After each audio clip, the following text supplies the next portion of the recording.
참 예수님, 그리스도를 믿는 우리가 이 세상에만 희망을 걸고 있다면 우리는 누구보다도 가장 가련한 사람일 것입니다. 그러나 그리스도께서는 죽은 자들 가운데서 다시 살아나셔서 죽었다가 부활한 첫 사람이 되셨습니다.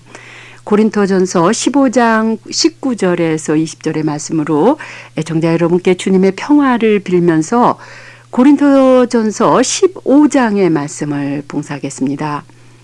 그리스도 신앙의 핵심인 예수 그리스도의 부활에 관해서 바울로는 그리스도께서 성서에 기록된 대로 우리 죄 때문에 죽으시고 무덤에 묻히시고 사흘 만에 다시 살아나셔서 여러 사람에게 나타나셨다는 사실이 그가 전해받은 가장 중요한 것이라고 14장 3절 이하에서 말씀합니다.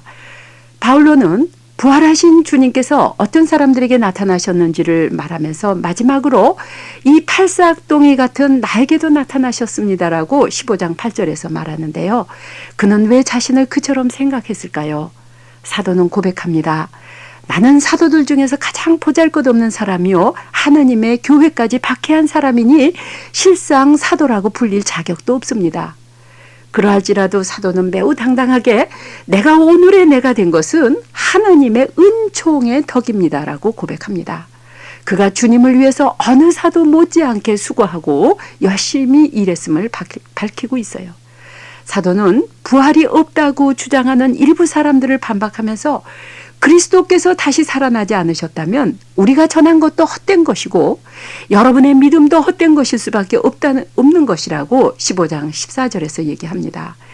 만일 그리스도를 믿는 우리가 이 세상에만 희망을 걸고 있다면 우리는 누구보다도 가장 가련한 사람일 것이라고 15장 19절에서 말씀하세요. 정말 그렇죠? 그리스도 예수님의 부활이 없고 우리의 부활이 없다면 그리스도인만큼 바보 같은 사람들이 이 세상에 또 어디 있을까요? 사도시대로부터 무수한 순교자들과 그리스도를 위해서 온 생애를 봉헌한 수많은 사람들, 수많은 사제들, 수도자들, 선교사들이 얼마나 허망한 삶을 살고 있는 것일죠. 그러나 그리스도께서는 죽은 자들 가운데서 다시 살아나셔서 죽었다가 부활한 첫사람이 되셨다는 이 사실을 믿는 우리는 부활을 실험하듯이 증명할 수는 없어도 우리 삶의 한가운데서 주님의 부활을 체험하는 신앙의 신비를 살고 있습니다.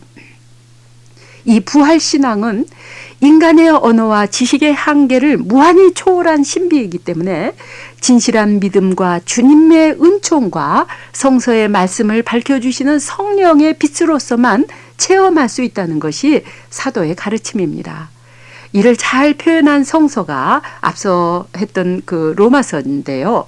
부활하신 그리스도께 대한 믿음과 은총과 성서의 말씀으로 구원받음은 사실이지만 여기 로마서에서는 오직 믿음으로만, 오직 은총으로만, 오직 성서만이라고 하는 이 오직이라는 극단의 말 한마디가 그리스도교 분열의 씨가 되기도 했다는 것 말씀드렸죠. 파당을 가르면서 양극단으로 치닫는 인간의 경향이 곧 죄의 상태가 아닌가 해요. 그래서 고린토서에서는 거듭 그리스도와 한 몸을 이루는 교우들이 서로 사랑으로 일치해야 한다는 것을 강조하고 있습니다. 15장 35절에 죽은 사람이 어떻게 다시 살아나며 어떤 몸으로 살아나느냐고 묻는 사람에게 바울로는 심은 씨는 죽지 않고서는 살아날 수 없습니다라고 하면서 여러 종류의 씨앗의 예를 들어서 설명해요. 인간이 썩을 몸으로 묻히지만 썩지 않는 몸으로 살아나고 자연적인 몸으로 묻히지만 영적인 몸으로 다시 살아난다고 15장 44절에서 말씀하면서 우리는 모두 죽지 않고 변화할 것이라고 해요. 사도의 이 가르침은 예수님께서 한 알의 밀알이 썩지 않으면 한 알 그대로 남아있을 뿐이지만 땅에 묻혀 썩으면 많은 열매를 낸다고 하신 말씀과 같은 같은 맥락이라고 봅니다. 땅 속에 묻힌 씨앗은 아무 결함이 없는 살아있는 종자라야 새 생명을 싹 틔울 수가 있어요. 만일 삶거나 볶거나 부패해서 생명이 없어진 고갈을 심으면 절대로 새싹이 나지 않아요. 또 씨란 씨라 해도 땅속에서 그 씨가 어떤 조건으로 그 부패해져 가지고 생명이 아예 죽어버리면 아무리 좋은 씨를 심었더라도 싹을 틔울 수가 없는 것입니다. 땅속에 묻힌 씨앗이 비록 몸체는 썩을지라도 절대로 죽지 않는 부분이 있다는 말이에요. 그것은 바로 씨에서 언제까지나 충만한 생명으로 살아있어야 하는 것이 씨눈이라고 하는 것이 아시죠? 그 씨눈이 우리 인간의 영과 비교할 수 있지 않을까 생각했어요. 씨눈이 살아있는 씨만이 그 몸체가 썩는 변화를 통해서 더 충만한 생명을 내는 것처럼 우리 인간의 씨눈이라 할 영이 살아있는 한 육의 몸이 썩는 십자가의 죽음을 통해서 받게 되는 새 생명, 곧 부활의 생명이 이 생명에 이르게 된다는 말씀이죠. 그래서 15장 51절에 우리는 죽지 않고 모두 변화할 것이라고 한 사도 바울로의 말은 이러한 묵상으로 저는 이해할 수가 있었습니다. 사람에게 살아있는 씨눈인 거룩한 영, 성령의 씨눈을 사랑이라고도 생각을 해봤어요. 우리가 흙으로 빚어진 그 사람의 형상을 지냈듯이 장차는 천상에 속한 그분의 형상을 지니게 될 것이라고 15장 49절에서 말씀을 하시는데요. 그래서 사랑이 많은 사람은 생명이 그만큼 충만하고 주님을 따라서 매일 십자가를 지는 썩음의 생활로 부활의 생명을 받게 되는 것이죠. 하느님의 모상으로 창조된 인간이 죄로 인해 영의 죽음을 이끌어들였지만 우리의 죽음을 속량해 주신 그리스도 예수님의 죽으심으로 영이 살아있는 사람에게 죽음의 독침을 이기고 부활의 생명을 주게 해주신다는 말씀입니다. 이에 사도는 우리 주 예수 그리스도를 통하여 우리에게 승리를 주신 하느님께 감사합니다고 하면서 생명의 영을 죽음에로 이끄는 유혹에 빠지지 않기 위해서 늘 깨어 있고 굳건한 믿음으로 힘을 내라고 당부합니다. 사도 바울로는 우리에게 말씀하십니다. 형제 여러분, 제 말을 잘 들어주십시오. 살과 피는 하느님 나라를 이어받을 수가 없고 썩어 없어질 것은 불멸의 것을 이어받을 수 없습니다. 내가 이제 심오한 진리 하나를 말씀드리겠습니다. 우리는 죽지 않고 모두 변화할 것입니다. 마지막 나팔 소리가 울릴 때 순식간에 눈 깜짝할 사이도 없이 죽은 이들은 불멸의 몸으로 살아나고 우리는 모두 변화할 것입니다. 이 서간을 마치는 바울로의 인사를 기도로 대신합니다. 마라나타, 주여 오소서. 나는 그리스도 예수 안에 있는 여러분 모두를 사랑합니다. 아멘.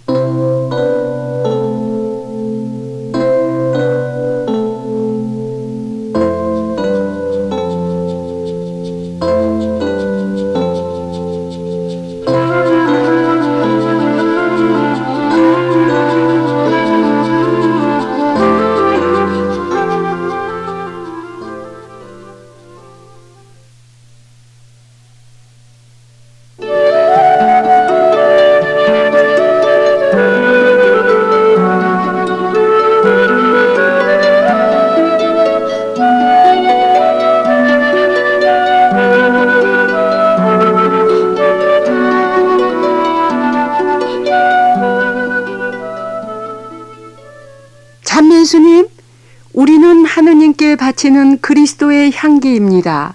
고린도 후서 2장 15절의 말씀으로 하느님 우리 아버지와 주 예수 그리스도로부터 은총과 평화가 애청자 여러분께 내리기를 빌면서 사도 바울로가 고린토인들에게 보낸 둘째 편지의 말씀을 봉사하겠습니다.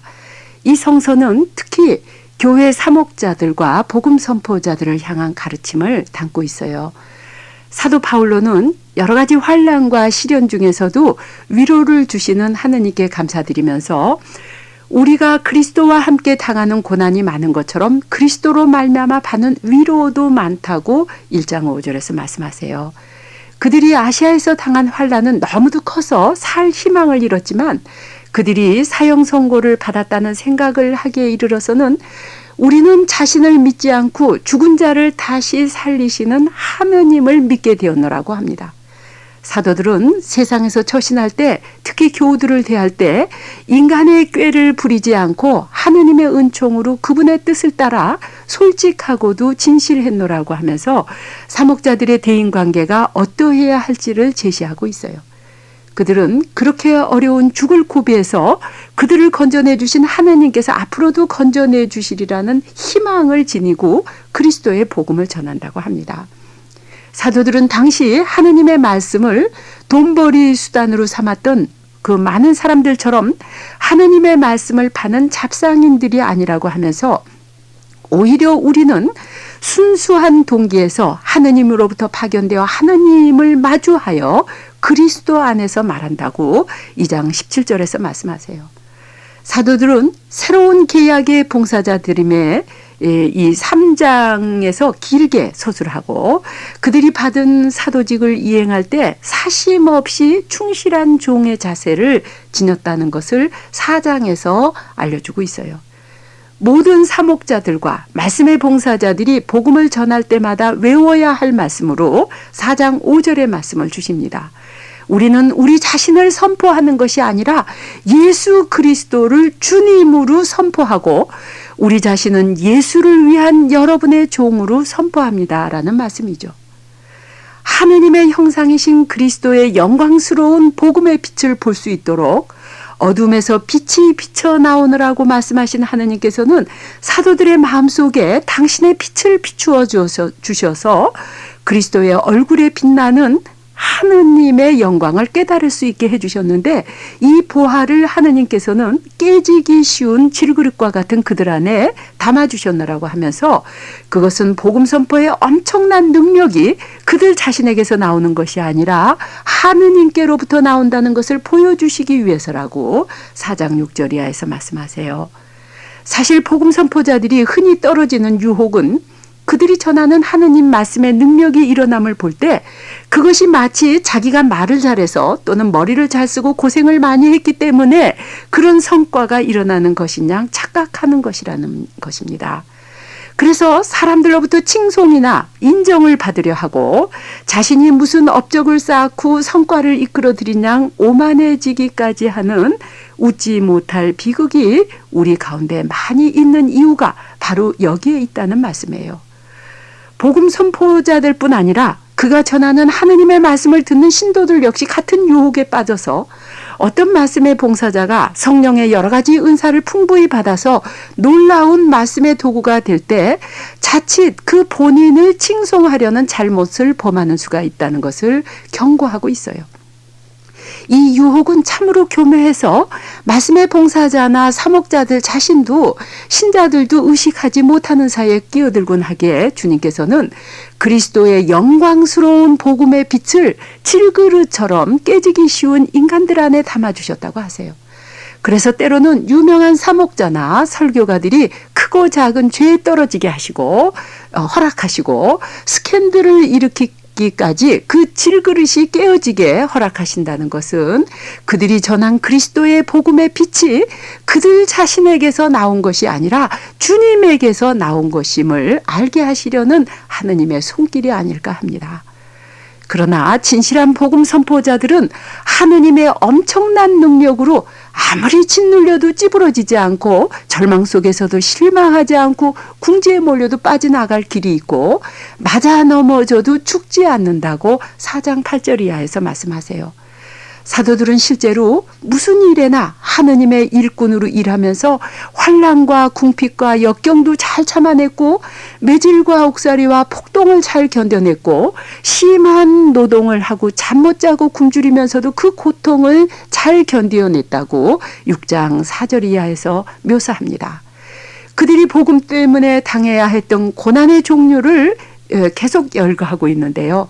이제 그들은 순결과 지식과 긍기와 착한 마음을 가지고 성령의 도우심과 꾸밈없는 사랑과 진리의 말씀과 하느님의 능력으로 살며 영광이나 수치, 비난이나 칭찬에 개의치 않고 하느님의 일꾼답게 살아가면서 가난하지만 많은 사람을 부유하게 만들고 아무것도 가진 것이 없지만 사실은 모든 것을 가지는 복된 자들이라고 6장 10절에서 말씀하세요. 그들은 잠시뿐인 보이는 이 세상의 고난이 아니라 보이지 않는 영원한 천상집을 그리워하면서 지금 육신의 장막을 쓰고 사는 우리는 옷을 입듯이 하늘에 있는 우리 집을 덧입기를 갈망하면서 신음하고 있다고 하면서 영원한 생명을 그리워하고 있습니다. 사도 바울로는 사람의 말로는 표현할 수 없는 신비로운 체험을 했지만 그러한 것을 자랑하기보다는 그리스도의 권능이 자신에게 머무르도록 하려고 더없이 기쁜 마음으로 자기 약점을 자랑한다고 했어요. 나는 그리스도를 위해서 약해지는 것을 만족하게 여기며 모욕과 빈궁과 박해와 공공을 달게 받습니다. 그것은 내가 약해졌을 때 오히려 나는 강하기 때문이라고 12장 10절에서 말씀하시면서요. 우리의 외적 인간은 낡아지지만 내적 인간은 나날이 새로워지고 있다고 하시는 이 말씀으로 사도 바울로는 이 서간을 맺으면서 교형 여러분 그러면 안녕히 계십시오. 온전하게 되기를 힘쓰며 내 권고에 귀담아 들으십시오. 그리고 뜻을 같이하여 평화롭게 사십시오. 그러면 사랑과 평화의 하느님께서 여러분과 함께 계셔 주실 것이라고 13장 11절에서 말씀하십니다. 그리스도를 아는 지식의 향기를 풍기게 하시는 주님, 저희가 하느님께 바치는 그리스도의 향기가 되게 하심으로 주님은 찬미와 영광 받으소서. 아멘.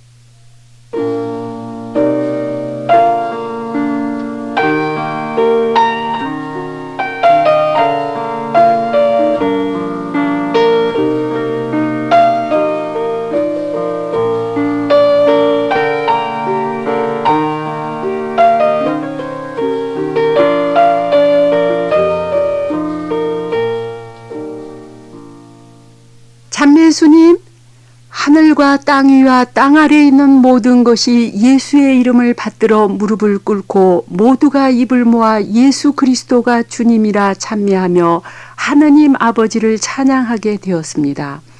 필립비서 2장 10절 11절의 찬미로 애청자 여러분께 주님의 축복을 빌면서 필립비서의 말씀을 봉사하겠습니다. 기쁨의 서간이라고 불리울 만큼 기쁨이라는 낱말이 가장 많이 나오는 이 필립비서의 말씀이 애청자 여러분 모두에게와 특별히 교도소나 구치소, 감호소 등지에서 자유를 구속당하고 있는 많은 분들과 정신과 마음이 괴로운 분들, 신체 장애와 병고로 고통을 당하시는 분들, 그리고 애청자 여러분 중에서 제게 편지를 보내주셨지만 제가 일일이 답을 드리지 못하는 고통에 많으신 분들께 이 필립비서의 기쁨이 치유하시는 주님의 능력으로 임하시기를 기도하면서 이 시간을 봉헌합니다. 필립비서는 에페소서, 골로사이서, 필레몬서와 더불어서 사도 바울로가 감옥에서 쓴 것이라고 해서 수인서간이라고도 또는 옥중서간이라고도 하는데요. 사도 바울로는 구라파에서 처음으로 세운 필리피 교회 교우들에게 각별한 사랑으로 이 편지를 쓰면서 내가 당하고 있는 일이 복음을 전파하는 일에 오히려 도움이 되었다는 사실을 알아주기 바란다고 1장 11절에서 말씀하세요. 제가 만일 바울처럼 감옥에 갇혔다면 무엇을 알아달라고 했을지 생각할 때 얼마나 부끄러운지요.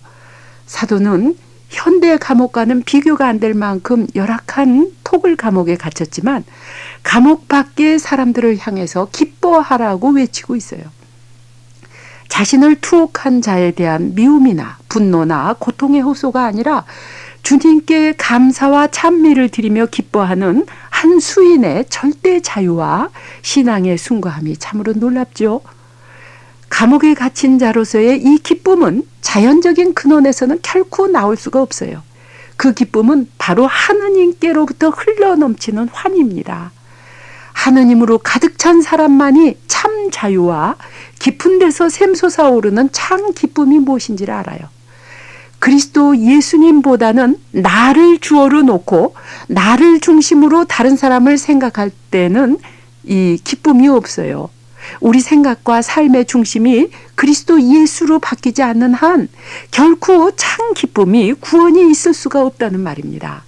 사도가 감옥에서까지 그토록 기뻐했던 그 기쁨의 비결은 그의 생각과 말과 삶의 주어가 자기가 아니라 내가 아니라 그리스도 예수라는 점이에요. 그래서 1장 21절에는 나에게는 그리스도가 생애의 전부입니다.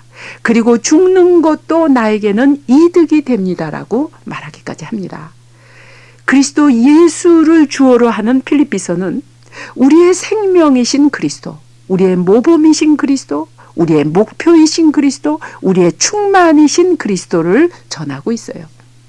바울로처럼 그리스도 예수님이 우리 존재의 주어이고 주인이 되는 사람이 곧 그리스도인이라는 말입니다. 이들에게 사도는 무슨 일에나 이기적인 야심이나 허영을 버리고 다만 겸손한 마음으로 서로 남을 자기보다 낮게 여길 것과 저마다 제 실속만 차리지 말고 남의 이익도 돌보면서 그리스도 예수께서 지니셨던 마음을 여러분의 마음으로 간직하라고 2장 3절 5절에서 간곡히 권고하고 계세요. 예수님의 이 마음이 어떠한지를 서술하기를 2장 6절에서 8절까지 그리스도 예수는 본래 하느님과 같은 분이셨지만 굳이 하느님과 동등한 존재가 되려 하지 않으시고 오히려 자신을 비우시어 당신의 것을 다 내어놓고 종의 신분을 취하셔서 우리와 똑같은 인간이 되셨습니다. 이렇게 인간의 모습으로 나타나 당신 자신을 낮추셔서 죽기까지, 아니 십자가에 달려서 죽기까지 순종하셨습니다라고 하십니다. 그리스도 예수님의 이 자기 비움, 이것을 벗음이라고도 하는데요. 고린도후서 8장 9절에 그분은 부요하셨지만 여러분을 위하여 가난하게 되셨다는 말씀과 그분의 가난으로 여러분이 부요하게 되었다는 표현이 다 같은 맥락입니다. 짧은 몇 구절은 그리스도 강생과 구원의 신비가 담겨진 보물과 같아요. 다만 한 가지, 우리가 자신을 비울수록 가난하게 될수록 그리스도 예수님이 그만큼 내 안에 가득해진다는 것, 내가 내 자신의 나를 주어로 하지 않고 예수님을 주어로 할 때 그만큼 내 안에서 예수님이 커지고 다른 사람 안에서 예수님이 커진다는 사실입니다. 우리 인간을 구원하시려고 지극히 높으신 하느님이 형편없이 비천한 처지로 자신을 낮추셔서 죄 많은 인간을 위해 죄 없으신 예수께서 십자가에 달려서 죽기까지 순종하셨기에 하나님께서도 그분을 높이 올리시고 모든 이름 위에 뛰어난 이름을 주셨고, 그래서 하늘과 땅 위와 땅 아래에 있는 모든 것이 예수의 이름을 받들어 무릎을 꿇고 모두가 입을 모아 예수 그리스도가 주님이시라 찬미하며 하느님 아버지를 찬양하게 되었다고 2장 8절에서 11절에 말씀하시는데요. 예수 그리스도가 주님이시라는 이 말씀은 예수님께 대한 그리스도인 신앙 고백의 핵심이죠. 예수님을 만난 이래 바울로의 삶은 완전히 변해서 그가 전에 유익했던 것들을 그리스도를 위해서 장애물로 여기면서 내가 바라는 것은 그리스도를 알고 그리스도의 부활의 능력을 깨닫고 그리스도와 고난을 같이 나누고 그리스도와 같이 죽는 것이며 마침내 죽은 자들 가운데서 다시 살아나기를 바란다고 3장 10절 이하에서 말하십니다. 이제 바울로는 그의 뒤에 있는 것을 잊고 앞에 있는 것을 바라보면서 목표를 향해서 달려갈 뿐이라고 하면서 믿음이 성숙한 이 사람들을 초대하고 있어요.